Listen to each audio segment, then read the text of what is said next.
Good evening to those still counting evenings. And to the rest of you who've stopped bothering, welcome back to whatever hour this is. Time feels different now, stretched thin like everything else.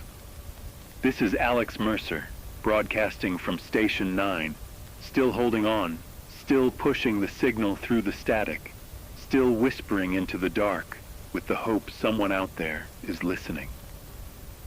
Tonight, we're returning to the story that refuses to loosen its grip on the world. The burnt zones. Hard to believe it's been 3 months since the first strikes carved their wounds into the planet. Back then, we were afraid of fallout, of radiation, of the things we thought we understood. But none of us imagined this. What were once cities, forests, plains, living, breathing parts of our world are now twisted landscapes glowing with a ghostly orange, even under cloud-thickened nights. They flicker like dying beacons, or warning signals, or something waiting to be understood. To call them wastelands is too simple. These are places that seem to reject the world they used to belong to. The satellites, still functional, barely, send us flickering glimpses of these places. Images corrupted with static and color distortions, like the machines themselves are afraid to look directly. Yet even those scrambled shots show enough. Entire regions washed in that persistent glow, spreading like a bruise across the continents. And down at ground level, the story becomes even stranger. The heat rising from these zones isn't fire, not in the way we know it. Scientists are calling it a rolling cascade of chemical reactions, layered and evolving, happening deep within the rubble and the shattered crust. The soil doesn't just smolder, it reacts. A touch, a boot step, even a gust of wind can make it exhale smoke or shimmer with a strange iridescence. And then there's the frost. Thin sheets of metallic ice forming over surfaces that should be warm, clinging like a second skin to steel, stone, even the remains of trees. Some specialists think these are new compounds, forming in real time, never before seen on Earth. Others think we're witnessing reactions nobody ever intended or imagined to survive this long. But it's the air that has everyone on edge. It's not just tainted, it's transforming. The toxic fog rising from the burnt zones doesn't drift like normal weather. It moves in unpredictable sweeps, sliding across borders, curling around mountains, sometimes even reversing direction mid-travel, as if drawn by invisible tides. I spoke earlier with a former atmospheric researcher from the Zurich Institute, one of the few who managed to evacuate before the great blackout swallowed that region. She told me the fog behaves as though it has structure, as if microcurrents inside it are guiding its movement. When she tried to run simulations on what little data she had, the models didn't fail. They refused to compute.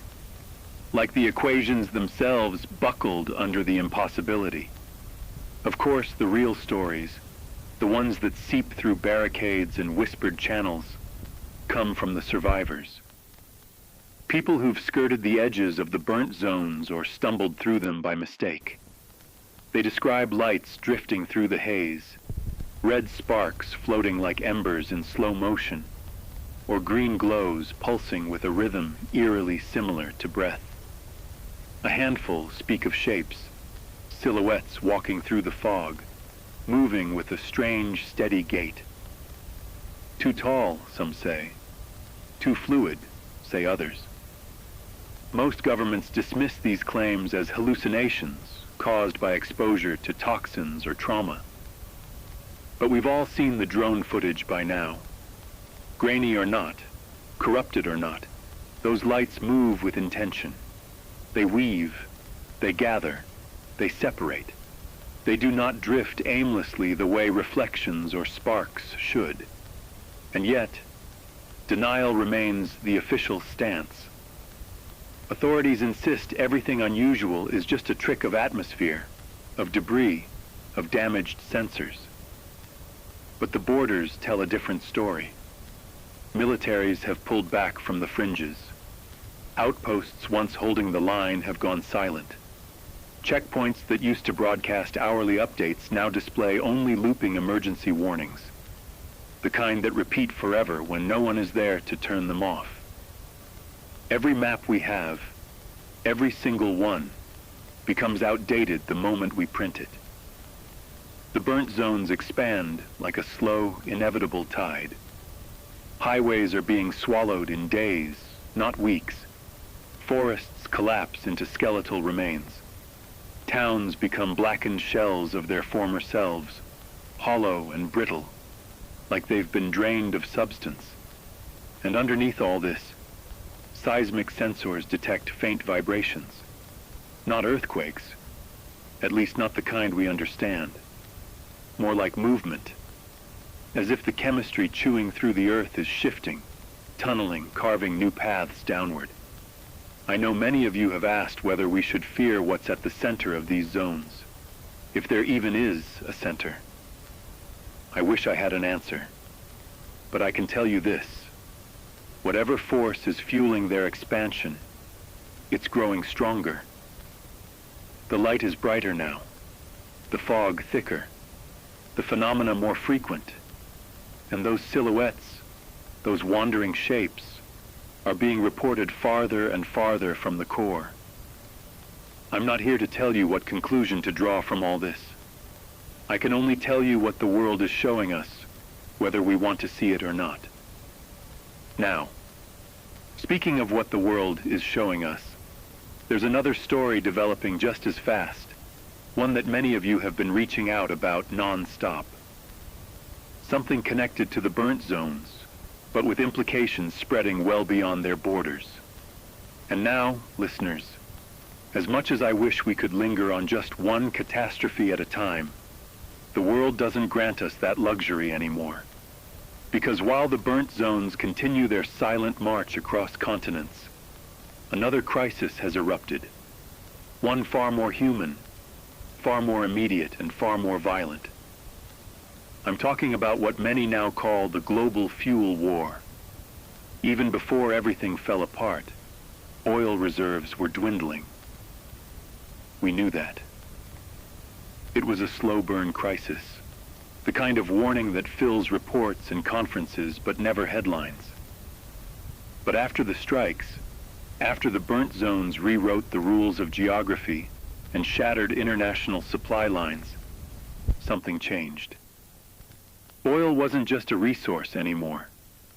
It became the last real currency, the last true weapon left in a world running out of ways to survive. Nations didn't just guard their reserves, they fortified them. I'm talking tanks around refineries, missile batteries around pumping stations, naval escorts around every tanker still brave enough to navigate hostile seas. And even then, even with all that armor, raids happen daily. Pirates armed with military hardware seize anything that floats. Rebel groups carve out territories around forgotten depots.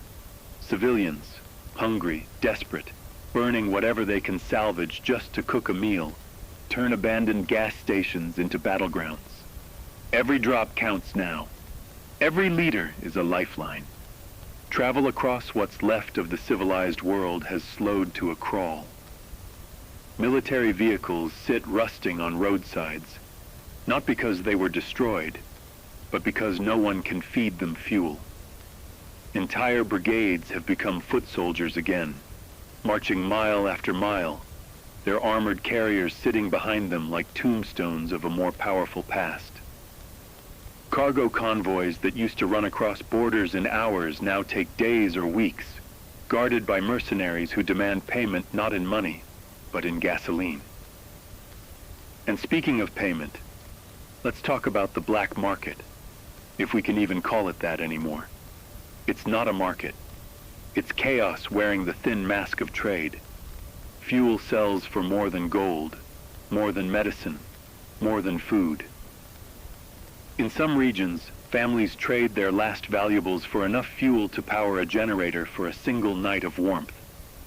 In darker corners of the world, fuel isn't traded for goods at all. It's traded for people. Barrels for labor. Barrels for lives. You don't have to believe me. Just listen to the stories trickling in from the refugee paths, from the burned-out border towns, from the survivors who watched their own homes become bargaining chips for the highest bidder. Now, there are rumors, whispers carried on back channels and encoded messages about underground labs, hidden deep beneath mountains, buried under cities, sealed behind layers of secrecy. Scientists, they say, are working day and night to synthesize substitutes. Anything that burns, anything that can carry the world even a few weeks further. Some of these labs are government-run, others run by private groups with unclear motives. And some are supposedly run by people with no affiliation at all. Desperate geniuses, volunteers, even defected researchers who decided their allegiance meant nothing in a world without power. The question isn't whether these labs exist, it's whether they'll succeed in time. Because the truth everyone fears, even if they don't say it aloud, is that synthetic fuel may never be enough. Not at the scale we need, not with the infrastructure we've lost. And in the absence of a miracle, something far more dangerous has begun to happen. I'm sure you've noticed it yourselves. Government authority is thinning. It's slipping through the cracks like sand. Power is no longer defined by flags or borders. It's defined by who controls the last remaining fuel. A militia with a single tanker can overpower a state with 1,000 soldiers on foot. A pirate fleet with a captured refinery can dictate the fate of an entire region.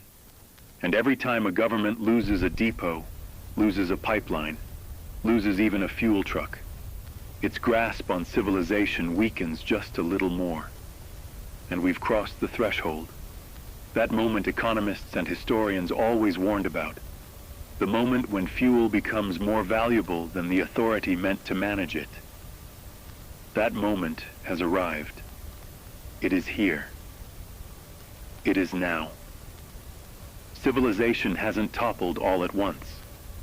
It's peeling away layer by layer, structure by structure, replaced by factions defined not by ideology, but by access to what burns. And listeners, I wish I could tell you that this is the worst of it. But as always, the world has a way of offering yet another crisis waiting just beyond the horizon. Speaking of which, there is another situation brewing, one many of you have been messaging about, and one that may reshape the balance of power far more dramatically than fuel ever could. Now, if the burnt zones reshape the land, and the fuel war reshapes the balance of nations, then this next development reshapes something far more fragile, the human soul. Because listeners, we're witnessing something many of us feared long before the first missile launched, something we hoped would never materialize in our lifetimes. The breakdown isn't just happening at the edges of society. It's happening in the streets, in the high-rises, in the shelters, in the homes where families once felt safe. I'm talking about the civilian uprisings, what some analysts have started calling the third front of the global conflict. We all expected rationing. We even expected shortages. But what we are living through is not rationing. It is deprivation. 3 months into this war, the global food supply hasn't just thinned, it has collapsed. Farms near strike zones withered under chemical fallout. Supply lines fractured when the fuel war began, and the burnt zones consumed agricultural heartlands that once fed entire nations. Without transport, without storage, without fuel, without manpower, entire harvests rot where they once thrived. Shelves sit empty, markets shutter, and for the first time in modern history, starvation is no longer a distant tragedy. It's a daily visitor knocking on everyone's door. Governments responded the only way they knew how: martial law, curfews, patrols, armed monitoring of food lines. The same city streets that once buzzed with neon lights and nightlife are now silent corridors patrolled by soldiers who look as tired and hungry as the civilians they're ordered to control. Cities, once cultural beacons, now feel like prisons where the bars are invisible but the consequences are not. But hunger, true hunger, the kind that tightens the stomach and fogs the mind, has a way of unraveling obedience. It turns fear into fury. It turns patience into desperation. It turns whispers of dissent into shouts, and those shouts are no longer isolated. What began as small skirmishes around ration depots or government storehouses have grown into full-fledged uprisings. Angry crowds, armed with whatever they can grab, pipes, stones, makeshift explosives, storm supply convoys. People who would never have lifted a hand against another soul are now caught in the momentum of survival. Then the uprisings grew, and grew, and grew. Whole neighborhoods joined forces. City blocks barricaded themselves, refusing entry to government troops. Riots turned into coordinated attacks. Power stations, water purification plants, food distribution centers. Every pressure point became a battlefield. Militias, gangs, former soldiers, even groups of ordinary citizens banded together, each carving out their own territory in the collapsing megacities. These once mighty urban giants are now patchworks of enclaves, some ruled by militia commanders promising protection, others ruled by gangs trading in fear, and many ruled by no one at all, just chaotic swarms of desperate survivors. Government forces are stretched thin, scattered between defending borders, managing dwindling supplies, and trying to maintain control of cities they haven't truly ruled in weeks. Their authority is collapsing from the inside faster than any outside enemy could have hoped. And here's the part that chills me the most. For the first time since the conflict began, the war outside the borders is no longer the most dangerous one. The battles unfolding in the streets, in apartment towers and food lines. Those are the ones claiming the most lives. Civilians are fighting, yes, but not for ideologies, not for flags, not for political visions. They fight for water, for medicine, for a handful of bread, for a safe place to sleep without hearing gunfire echoing through the walls. This isn't rebellion driven by belief. This is survival driven by necessity. This is what happens when the thin thread of civilization snaps, and every instinct buried beneath centuries of order rises to the surface. And listeners, I wish I could say help is coming. But with every government struggling to hold itself together, with global infrastructure fractured beyond repair, with communication falling apart, and forces spread across too many fronts, the truth is, many regions have simply been left to burn, to starve, or to fight their own neighbors for scraps. Every day new enclaves fall. Every day new factions rise. And every day the line between civilian and combatant blurs a little more, until it becomes nearly impossible to tell who is defending their home, and who is seizing someone else's.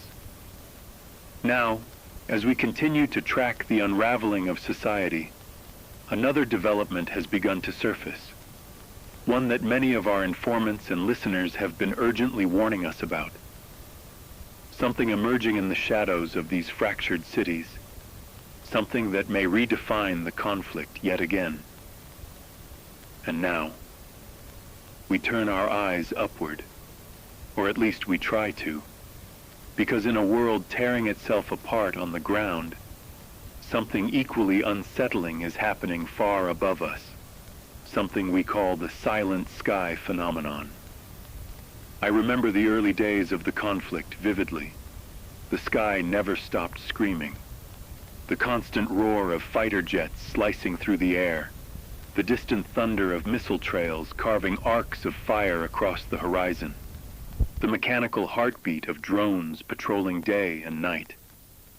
The sky used to be alive with motion, sound, warfare. But then, almost overnight, it changed. The noise faded. The contrails vanished. The blinking navigation lights that once dotted the night like artificial stars simply went dark. And in their place came a silence so total, so absolute, it felt unnatural, like the world had suddenly pressed mute on the entire upper atmosphere. At first, the nations accused one another. Claims of anti-satellite weapons, cyber attacks, electromagnetic sabotage, orbital strikes. Finger-pointing that nearly escalated into more chaos than the war already brought. But slowly, reluctantly, the truth seeped out from behind classified walls. Flight logs, black box data, recovery teams, debriefings from the few pilots who made it back. Something up there, something in the upper atmosphere, is tearing apart our ability to fly.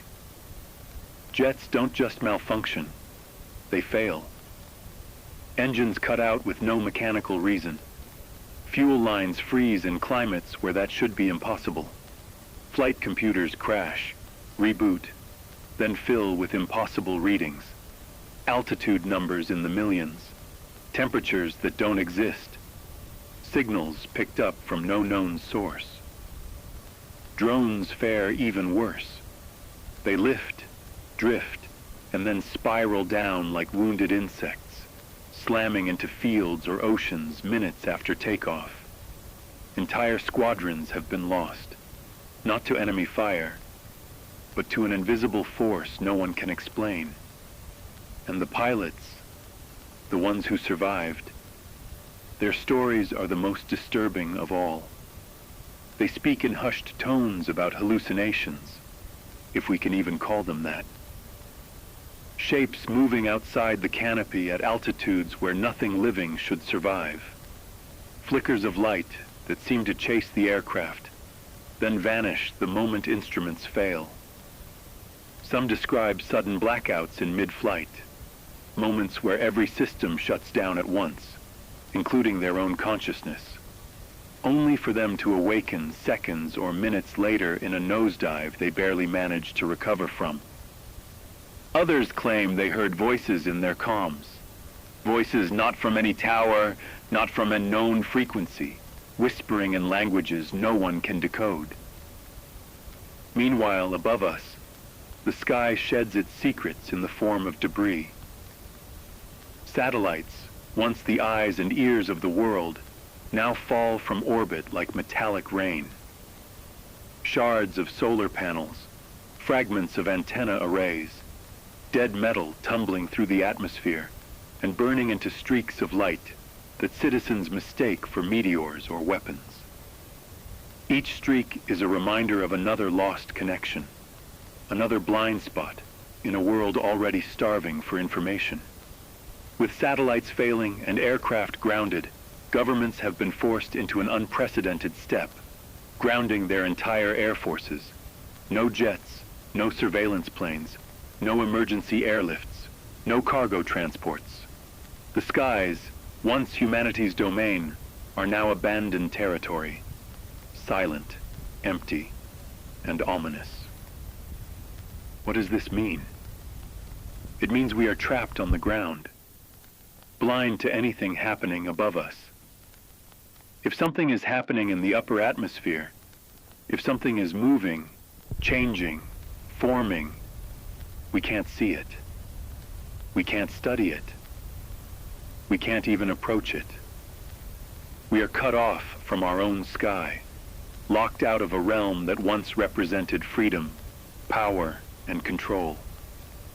Now it hangs overhead like an immense, still ocean, unbroken, untouched, but far from empty. And listeners, the part that keeps me awake each night is the simplest question of all. If our machines can no longer survive up there, what can? Now, as we try to piece together the implications of the silent sky, there's another development breaking through the static, one that may connect everything we've discussed tonight in ways we never expected. Listeners, if you're hearing this, then you already know the truth that the rest of the world is only just beginning to accept. We are living through the great global blackout. For weeks, the power grids trembled under the weight of a collapsing world.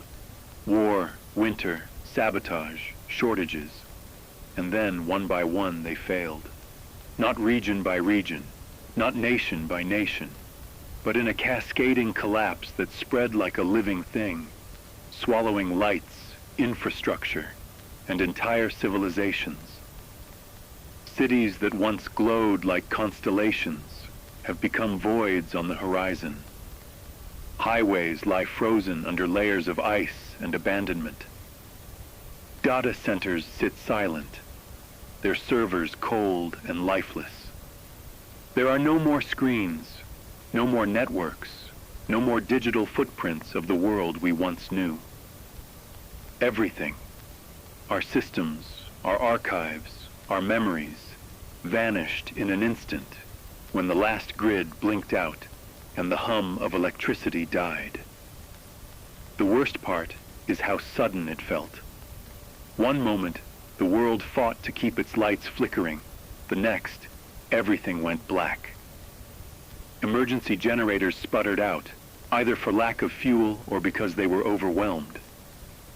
Backup systems designed to survive weeks lasted mere hours. Governments tried to reassure people, broadcasting official statements by candlelight, insisting restoration was underway. But we all saw the truth with our own eyes. Every attempt to rebuild a power grid was sabotaged, starved of resources, crippled by broken supply chains, or simply failed for reasons no one could identify. In some regions, technicians found their systems intact, no physical damage, yet the current simply would not flow. In others, transformers burst one after another like fireworks signaling the end of an era. Even nuclear plants, humanity's most resilient power sources, reported anomalies they couldn't correct. Coolant failures, sensor malfunctions, unexplained shutdowns. It wasn't just that the world went dark, it's that it stayed dark. And continues to. And with the darkness came the silence. No internet, no cell networks, no satellites in stable orbit. Information vanished in a breath. Entire nations became isolated islands, blind and deaf to one another. What remains, what little still fights against the void, are radios. Simple, stubborn, unbreakable radios. They've become our only lifeline, the last thin thread connecting scattered pockets of humanity across a planet swallowed by shadow. People huddle in basements, in ruined apartments, in makeshift shelters built from scrap and desperation, clutching battery-powered receivers, hand-crank devices, anything that can pull a signal from the static. They gather around them the way our ancestors once gathered around fires. They listen, not just for news, but for proof that they aren't alone. Some of you have written, well, sent word through runners, through messengers, through handwritten notes carried across dangerous roads, that these broadcasts of mine have turned into something larger than I ever intended. That in the dark, in the silence, the voice of Alex Mercer has become a kind of ghost story told across broken cities and refugee camps. A rumor, a legend. A whisper of hope carried by whoever caught our signal long enough to repeat it. I don't know about legends. I'm just a broadcaster with a generator that barely holds a charge and a mic held together with tape. But if even one of you out there feels less alone because of this voice cutting through the static, then every second we stay on the air is worth the danger. Make no mistake, though, governments are still trying. I won't pretend they've given up. Teams work by lantern glow, digging through frozen substations, repairing high-voltage lines by hand, rerouting power through systems that haven't been touched in decades. But without fuel, without coordination, without satellites, their efforts are like trying to resurrect a giant using scraps and prayers. And every time they succeed, in restoring a tiny spark of power somewhere, it flickers, sputters, and dies. The blackout doesn't lift.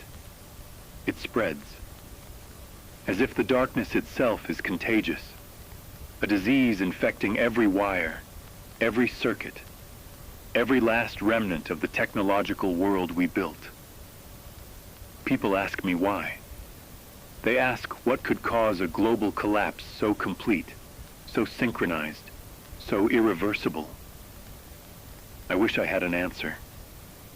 Maybe the war pushed our systems past their breaking point. Maybe sabotage and shortages carved pathways for failure. Or maybe, just maybe, something else is happening. Something larger than us. Something reaching down from the silent sky, or rising up from the burnt zones, or drifting through the poisoned air, interfering with the very fabric of our modern world. But that's a question for another hour, another broadcast. Because there's something else we need to talk about. Something new. Something growing out there in the dark. And it's becoming harder and harder to ignore. Listeners, if you're still with me, if your radio hasn't failed or your batteries haven't died, or the static hasn't swallowed my frequency whole, then brace yourselves. Because what I'm about to tell you is not a future threat. It's not a distant possibility. It's happening right now. While the world grapples with darkness, hunger, and silence, another enemy sweeps across the continents. One we cannot fight, cannot reason with, cannot negotiate with. I'm talking about the radiation winds, the storms, the invisible tempests drifting across the land like poisoned ghosts. You see, fallout doesn't stay where it's born. It doesn't honor blast zones or follow the patterns we thought we understood. The war shattered more than borders. It rewrote the atmosphere itself. Wind patterns shift unpredictably, twisting back on themselves, looping around mountain ranges, accelerating across plains. And in those changing currents, the fallout gathers. Dust, ash, and microscopic particles deadly enough to burn through flesh and bone. When the winds rise, entire cities are swallowed without warning. 1 hour normal life. The next hour, sirens screaming across empty streets. People running for basements, tunnels, subway systems, anywhere the poisoned air can't reach. These radiation storms don't behave like ordinary weather. They move with an unnatural cohesion, rolling in dense, swirling masses that blot out the sun and paint the sky in muted gray-yellow hues. They carry the smell of scorched metal and decay. They leave behind neighborhoods so silent, so utterly devoid of movement, that even the birds refuse to return. Fallout alarms, those ancient, neglected relics of Cold War paranoia, now scream daily through abandoned districts, echoing off shattered skyscrapers and through streets lined with rusting vehicles. And you know what's worse? Half the alarms don't even work anymore. Their sensors corroded, their circuits fried by the same storms they're meant to warn us about. People rely on instinct now, on the taste of metal in the air, on the sudden prickling of skin, on the way pets panic and flee moments before the cloud rolls in. Radiation eats everything. Metal begins to corrode in hours, as if rust has learned how to sprint. Water sources turn toxic, glowing faintly in the dark like something alive. Hospitals, already crippled by the blackout, become war zones of their own as equipment fails, supplies run out, and staff collapse from exhaustion or exposure. The storm winds don't care if you're a soldier, a civilian, a child. They sweep across cities like predators hunting without eyes. And the terrible truth is this: you can't outrun them. Not anymore. Roads are blocked. Fuel is scarce. Maps are useless because the storms rewrite geography as they pass. They tear down borders, reshaping the world into a single shifting expanse of danger. Some communities have adapted. They build what they call wind shelters, makeshift bunkers cobbled together from sheets of lead scavenged from ruined hospitals, heavy steel torn from machinery, concrete scraped from collapsed bridges. Families huddle inside these crude sanctuaries for hours, sometimes for days, listening to the winds howl like a living creature outside their walls. Others attempt to flee ahead of the storms, migrating like ancient nomads, following rumors of safer ground. But the radiation winds travel faster than any caravan, faster than most vehicles, faster than the world can warn itself. I've heard from listeners describing storms chasing them across open fields, rolling like beasts across the land, silent until the last second, then roaring with a sound like static mixed with bone-grinding thunder. Governments? They've stopped issuing forecasts. The old meteorological stations died weeks ago. Satellites can no longer monitor the upper atmosphere. Specialized aircraft can't fly. The agencies that once mapped every raindrop and every gust of wind are blind now.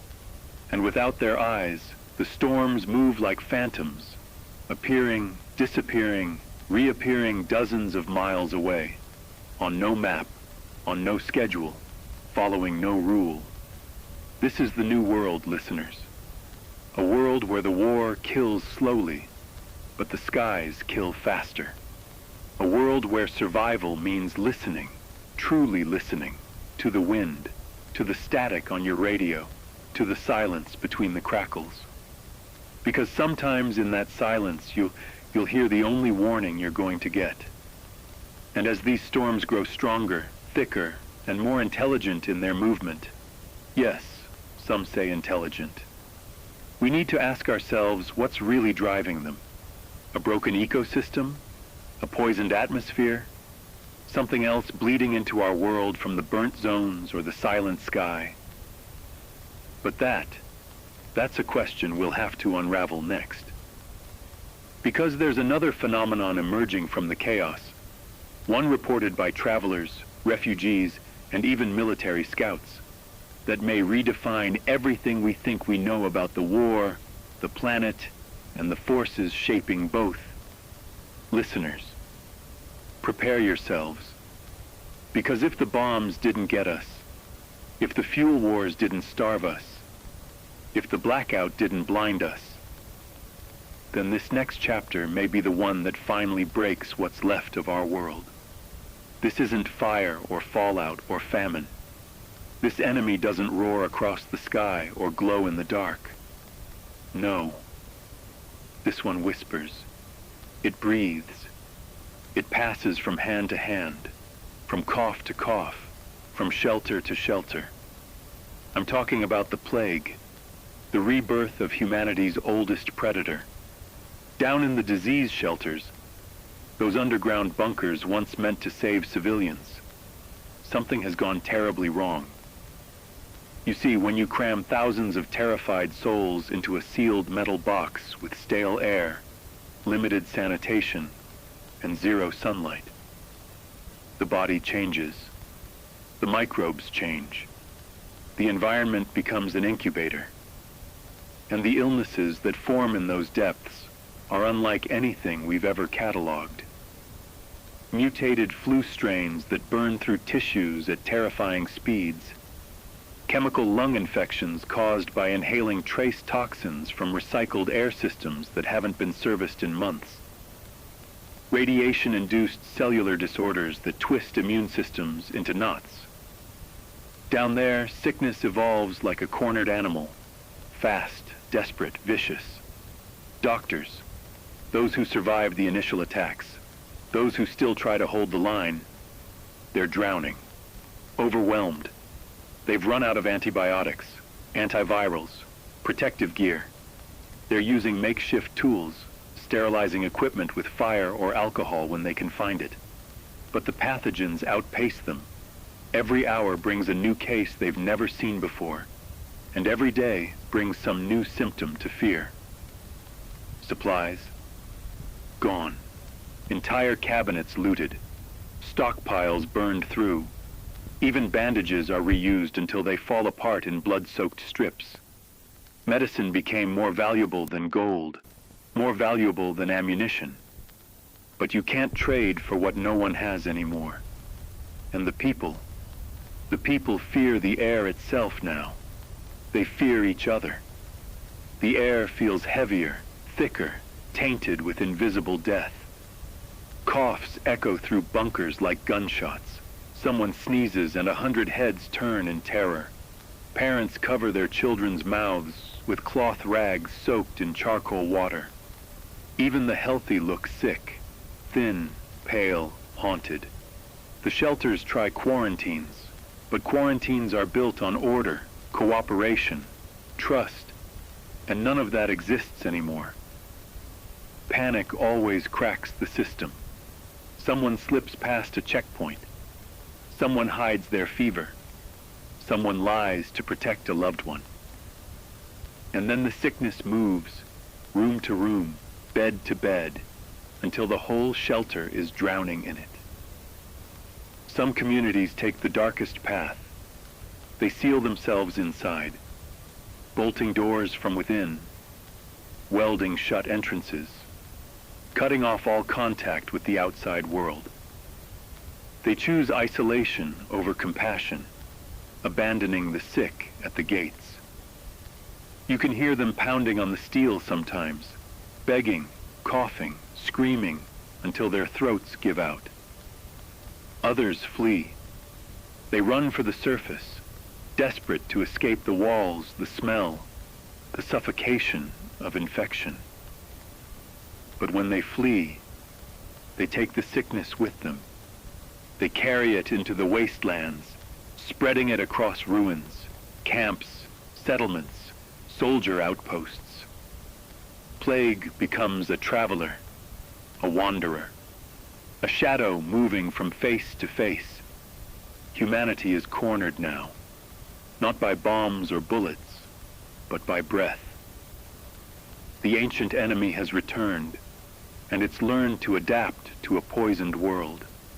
It thrives in our shelters, rides in our lungs, hides in our fear.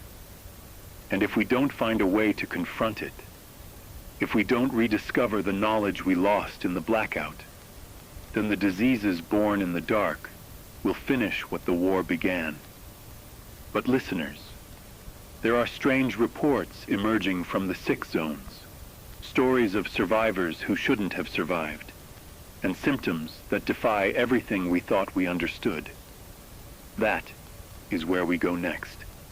Listeners, if you've managed to survive the bombs, the radiation, the disease, the blackouts, then brace yourself, because what I'm about to describe is something even more relentless. It's not fire, it's not plague, it's hunger. The collapse of global food systems, and make no mistake, starvation has become the deadliest weapon of this war.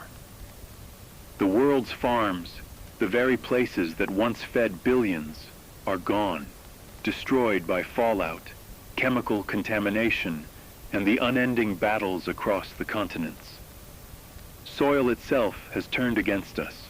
Crops that manage to sprout wither under poisoned rain or die from contamination buried deep in the earth. Irrigation lines, once lifelines for vast fields, are broken, sabotaged, or stolen for scrap. Fertilizer factories, critical nodes in what we used to call the agricultural supply chain, have exploded, leaving clouds of toxic dust over once fertile valleys. And the fields themselves, the places we imagined as safe havens for life, have become battlegrounds or exclusion zones, too dangerous for anyone to enter. Supply lines have collapsed. Convoys carrying food are ambushed, looted, or turned back by armed factions, desperate civilians, or rogue militias. Grain reserves that were meant to tide nations over in emergencies are burned, hidden, or hoarded. Nations have retreated into survival mode, rationing their remaining harvests with military precision, leaving millions with barely a fraction of what they need to survive. And for the people caught outside these rationing systems, there is no mercy, no markets, no charity, just hunger, gnawing at the bones, turning desperation into violence. People eat what they can. Moldy biscuits scavenged from abandoned stores, expired rations that taste like cardboard, insects, and whatever else they can force down. Entire communities have resorted to trapping small animals, fishing contaminated rivers, even foraging for seeds in irradiated fields. Every meal is a gamble with death, every mouthful a choice between starvation and sickness. Some regions have tried to innovate, attempting to create micro-scale solutions to feed the desperate. Farmlands lit by artificial lamps, hydroponic systems in bunkers, makeshift gardens in abandoned factories. But these innovations reach only hundreds, not millions. They are temporary reprieves, not solutions. The scale of need is overwhelming, and the methods that once sustained civilization are no longer sufficient. Hunger spreads faster than any army, faster than any plague, faster than any firestorm. It's in every street, every shattered village, every refugee camp. Starvation has become the silent front of the war, the invisible force claiming lives quietly, inexorably, while bombs and bullets occupy our attention. And the most terrifying truth, it will not stop. It cannot be bombed. It cannot be contained. Hunger doesn't negotiate. Hunger doesn't surrender. Hunger adapts, survives, and waits for the weak. And as people struggle to feed themselves, desperation turns into something even more dangerous. Riots erupt around ration points. Factions fight over the smallest caches. Entire communities fracture over who will eat today and who will go hungry.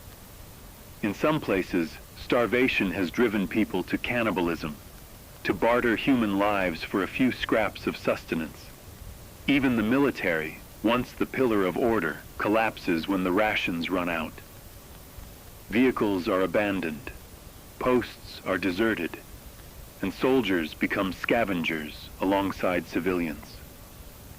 Hunger has erased the distinction between combatant and survivor. It has made everyone equal in their suffering and equally dangerous. And listeners, reports are emerging now from regions previously considered stable, where the last reserves of grain, the final functioning farms, are failing under pressure from contamination, sabotage, or sheer exhaustion. The question isn't if famine will spread further, it's how fast it will consume the last remnants of humanity. What comes next is something none of us have fully prepared for. But it's already moving through the world, silent, unstoppable. Listeners, if you thought the darkness, the storms, the disease, and the hunger were the final cruelties, then I'm afraid the world has another horror to show us. The great refugee highways. Once highways were arteries of civilization, paths connecting cities, towns, and countries, carrying commerce, communication, life itself.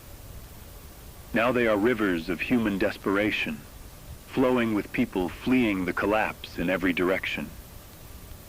Families march for weeks, pulling what little they can carry behind them on carts, in wagons, or on their own backs. Cars sit abandoned along the roadside, engines cold, fuel spent, belongings scavenged or destroyed. Bodies lie at intervals, victims of disease, starvation, exposure, or violence, sometimes in piles, sometimes alone. You pass them or step around them. There is no time to mourn. There is only forward motion, because stopping means death. And yet, every step carries fear, for food, for shelter, for the unknown waiting just over the next ridge. Refugees move toward what are whispered to be safe zones. Rumors, mostly. Stories of protected cities, humanitarian havens, regions still untouched by war, plague, or fallout. Many of these supposed sanctuaries are lies, traps laid by raiders or desperate regimes to draw people in. Others exist, but the journey is deadly. Some nations have closed borders entirely, erecting barbed wire fences and armed checkpoints. Soldiers turn back anyone not on official lists. Thousands are left stranded, sleeping in open fields or ruined parking lots, forced to huddle together for warmth, hoping for mercy that rarely comes. Those who attempt to sneak past are shot, beaten, or captured. And in many cases, the fences themselves are symbolic. They mark the end of hope, the boundary between life and death. The roads themselves have become lawless territories. Raiders patrol the highways, attacking convoys, stealing food, fuel, and clothing. Deserted soldiers or mercenaries ambush weak groups. Gangs control stretches of asphalt like fiefdoms, demanding tolls in food, labor, or blood. Every kilometer is a gamble. Every mile is a threat. Those traveling alone rarely make it. Families band together in caravans, forming moving fortresses of desperation and vigilance. Only the strongest caravans survive. Those who can defend themselves ration what little they have and move fast enough to avoid both natural and human threats. Only the luckiest reach shelter, if shelter even exists at the end of the road. Everyone else fades into the dust, swallowed by the elements, hunted by human predators, or overtaken by hunger and sickness. And listeners, the tragic reality is that these highways are only growing. They stretch farther, more congested, more dangerous with each passing day. They are the veins of a dying world, carrying millions who have lost homes, nations, and futures. And there is no map, no guidance, no guarantee of safety. You follow the rumors, you follow the hope, and sometimes you simply follow your instinct. That is all you have. And in this world, instinct is both a weapon and a lifeline. But even on these highways, strange reports persist. Sightings, phenomena, and inexplicable events that seem to follow these migrating masses. And that is where the next chapter begins. Good evening, or what passes for evening these days. This is Alex Mercer, broadcasting from Station 9, still on the air, still alive, still trying to make sense of the world that keeps tearing itself apart in ways we never imagined. 3 months after the first strikes, the burnt zones have transformed entire regions into landscapes that barely resemble Earth. Satellite images, those few still functional, show massive areas glowing faintly orange, day and night, like scars across the continents. These are not merely bombed-out cities or deserts. They are chemically poisoned, actively mutating, places where the air itself seems tinted, and soil smokes when disturbed. Metallic frost clings to surfaces in places that should be warm, and survivors tell of lights moving within the haze, sometimes red like embers, sometimes green like bioluminescent creatures, sometimes forming vague humanoid shapes. Governments deny the rumors, but drone footage proves otherwise. The burnt zones are expanding weekly, swallowing towns, forests, and highways, creating uninhabitable scars. Scientists warn that the heat comes from ongoing chemical reactions deep in the rubble, forming toxic pockets that drift unpredictably, as if alive. And every week brings new evidence that the planet itself is becoming unrecognizable. While the Earth burns and reshapes itself, the war for fuel has begun in earnest. Oil, already scarce, is now a weapon. Tankers move under heavy escort, while pirates, militias, and desperate civilians battle for every drop. Abandoned gas stations turn into killing fields. Armies grind to a halt for lack of diesel. Black market prices are insane. Liters exchanged for gold, barrels for human lives. Rumors circulate of underground labs producing synthetic fuel, though few can confirm their existence. The moment fuel becomes more valuable than authority has arrived, and the collapse of civilization accelerates with every convoy ambushed, every horde discovered, every pipeline destroyed. Nations retreat into survival mode, rationing their remaining reserves while ordinary people scramble to find anything that burns. Hunger becomes not just an inconvenience, but the defining condition of war itself, and the human toll begins to eclipse the devastation caused by bombs or missiles. And hunger, of course, leads to revolt. Civilian uprisings have erupted in megacities where food, water, and medicine are scarce. Martial law and curfews have turned streets into prisons, but desperation turns anger into violence. Small riots become full-scale uprisings. Fractures in urban areas become territories controlled by militias, gangs, ex-soldiers, and desperate mobs, and governments are powerless to stop them. The war outside the borders is no longer the most deadly. The battles in the streets are, and the fight is no longer about ideology, but survival. For a drop of water, a bandage, a loaf of bread. Families barricade apartments, neighborhoods form self-governing cells, and cities splinter into zones where trust has vanished and chaos rules. Above, the silent sky waits. Jets no longer patrol the air.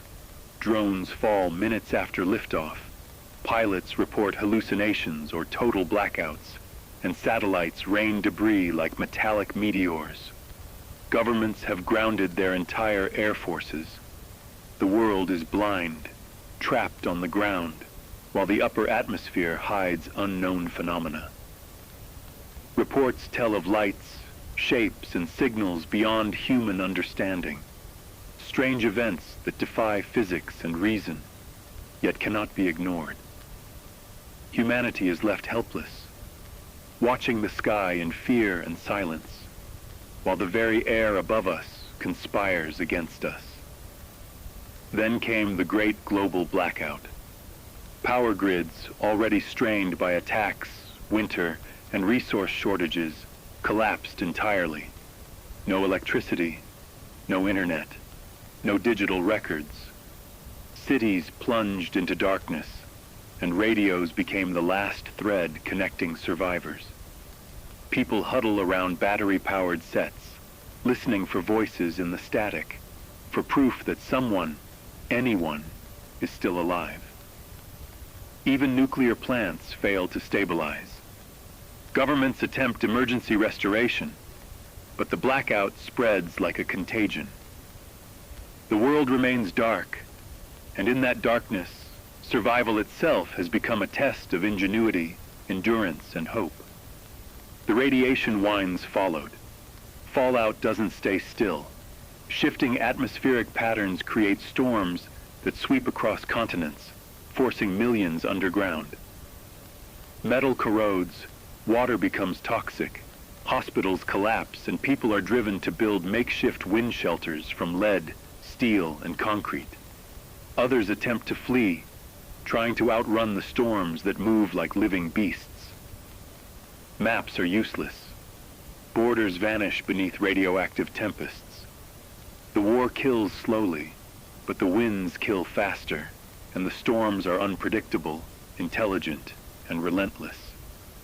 Underground, disease shelters, once meant to protect civilians, become incubators of illness. Thousands crammed together, exposed to chemical, biological, and radiation effects, give rise to mutated flu strains, chemical lung infections, and radiation-induced disorders. Doctors are overwhelmed, supplies are depleted, quarantines fail, panic spreads, and in some shelters, communities seal themselves in, abandoning the sick.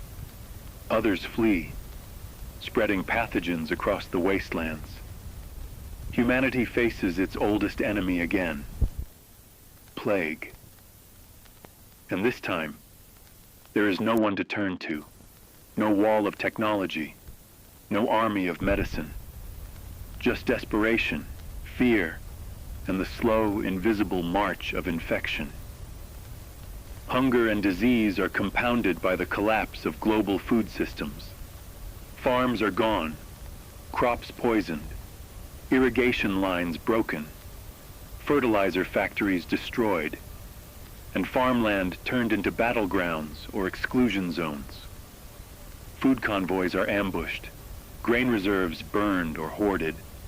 Nations ration what little remains.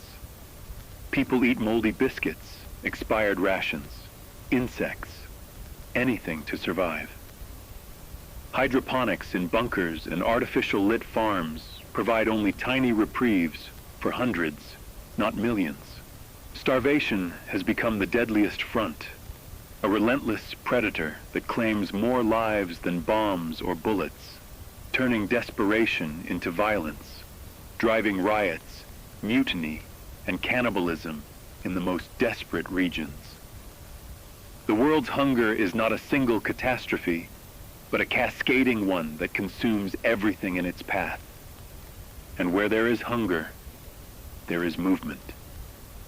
The great refugee highways snake across continents, highways filled with humanity fleeing famine, disease, bombs, and radiation. Families walk for weeks, cars abandoned when fuel runs out, bodies line the roads. Refugees move toward rumored safe zones, many false, many traps. Nations shut borders entirely, leaving millions stranded at barbed wire fences. Roads have become lawless territories, ambushed by raiders, deserters, or ex-soldiers. Only the strongest caravans survive. Only the luckiest reach shelter. Everyone else fades into the dust, consumed by the harsh new reality of the world. And yet the chaos is deeper still. Sleeper cells long dormant have begun to act across the globe. Bridges collapse. Water treatment plants are poisoned. Military bases are infiltrated. Governments realize with horror that the war did not start with the first missile, but years earlier, quietly, when agents slipped unnoticed across borders. Now, weakened nations struggle to contain internal sabotage while still fighting external enemies. Trust evaporates. Neighbors suspect neighbors. Families suspect one another. Everyone is a potential threat. Everyone is a potential weapon. The very idea of community, of nation, of humanity itself becomes a fragile illusion as betrayal spreads faster than bullets, faster than disease, faster than hunger. Listeners, if you think the world's suffering has reached its peak, brace yourselves, because what comes next is a revelation that chills even the most hardened among us. For 3 long months, as cities burned, crops withered, storms of radiation swept the continents, and famine gnawed at every living thing, world leaders attempted something that now feels almost laughable in its futility: negotiation. Secret meetings were held in bunkers. Encrypted calls crisscrossed the globe. Shadow diplomacy flourished in the cracks of collapsing governments.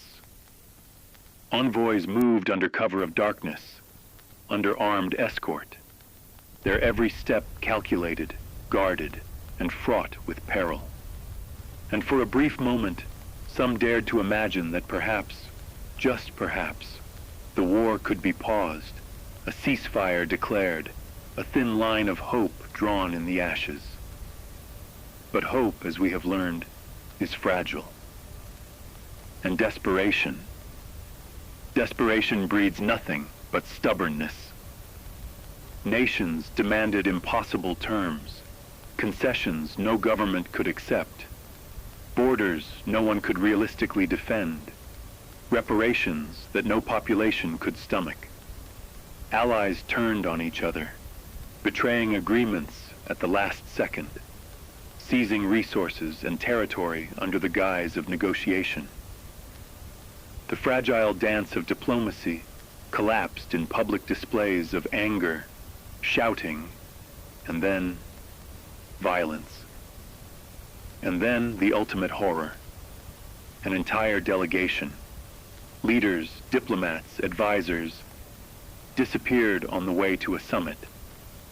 Their vehicles were found burned, their communications dead, their bodies never recovered. Rumors spread of ambushes, of secret paramilitary actions, of internal treachery. And with that single act, the last vestige of organized peace vanished. The reality settled over the world like a cold, unrelenting wind. No one is stopping the war. No one can. The treaties that were whispered about in shadows, the ceasefires scribbled in hastily signed documents, the last desperate attempts at reason, all of it died in the ash and rubble. The world is left to its own devices, blind, starving, poisoned, and divided. And as that understanding sinks in, a darker truth emerges, one that hums just beneath the roar of collapsing civilization. If humanity cannot stop itself now, if leaders cannot bridge the chasms they once vowed to navigate, then the next phase, whatever it is, whatever shape it will take, will be far worse than anything we have seen. And listeners, the signs of that next phase are already appearing. In the shadows of the refugee highways, in the poisoned winds, in the burned-out cities and disease shelters, something is rising that we cannot yet name. Forces we cannot control. Powers we cannot anticipate. And as always, it falls to those still alive to watch, to listen, and to survive. And so, listeners, that is where we stand. A world fractured, poisoned, starving, and dark. Cities fall silently under radiation winds. Highways carry the desperate and the doomed. Disease lurks in every crowded shelter. And the air above us holds secrets we cannot hope to reach. Governments are shadows of their former selves. Treaties are nothing but ash, and the enemies we face are both foreign and frighteningly familiar. Humanity has been tested beyond anything our histories have ever recorded. Every day is a struggle to hold on, to breathe, to survive, to remember that somewhere beneath the rubble and the silence, life, our stubborn, defiant life, still exists. If you are listening now, wherever you are, clinging to a battery-powered radio, huddled in a basement, or marching along one of the endless refugee highways, know this: you are not alone. Someone somewhere is still speaking, still recording, still reaching across the void. And every static-laced word you hear is proof that survival matters. We do not know how long this broadcast will continue, or how long we ourselves can hold on. The world may be dying, reshaping itself into something unrecognizable. But as long as there is breath, there is witness. As long as there is static, there is connection. Stay vigilant. Stay alive. And remember, in the silence, in the dark, in the storms, humanity endures. This is Alex Mercer, signing off for now. Keep your radios close, your eyes open, and your hope alive.